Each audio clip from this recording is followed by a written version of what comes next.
Now, Your World Live with Doug Lezette. Many families are back together this week, drawn home by the holiday. They hope for a Norman Rockwell Christmas, recalling those snowy New England scenes with loved ones gathered around the table. The work of the illustrator who drew much of his inspiration from Bennington and Berkshire counties is now on display at the Guggenheim Museum in New York City. And as Phil Hirschkorn shows us, Rockwell's work seems more reassuring than ever.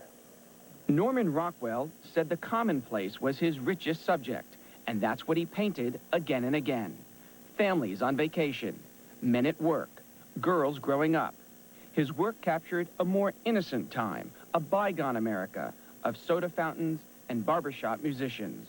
He focused on things that were very much part of American daily experience, but then I think he put a very positive spin on them in a way that he himself said he painted America the way he would have liked everything to have been. He was known as the people's painter. Many of his paintings really posters, frequently magazine covers, most often for the Saturday Evening Post, once the most widely read U.S. weekly. All 322 of his post covers are on display at New York's Guggenheim Museum, the last stop of a 2-year U.S. tour for this retrospective, from Atlanta to Washington to here. Rockwell's first illustrating job was at 17. He would paint every day at his homes in upstate New York and then in Massachusetts. But at times, he ran out of ideas and made fun of his own creative block. Portraits were Rockwell's specialty. He used real people, often neighbors, as models.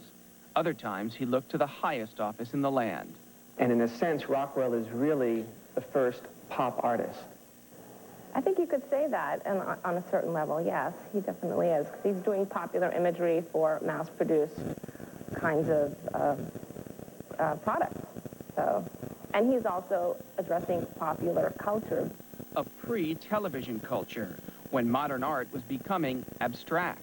Rockwell was never the art critic's darling. His work sometimes seemed too sentimental, openly patriotic. A series on American freedoms spurred the public to buy World War II bonds.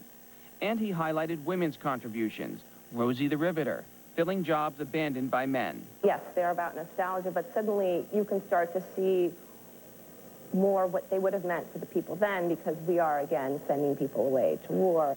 As times went a-changing in America, Rockwell's style stayed the same, but his subject matter did address the most divisive issue of the day, integration. Rockwell died in 1978. His work is now getting another look as a genuine illustration of the American spirit. Phil Hirschkorn, CNN, New York. And that's Your World Live today. Thanks for joining us. Hope you and your family have a very Merry Christmas. We'll see you back here on Wednesday. Channel 6 News at 5 is coming up next.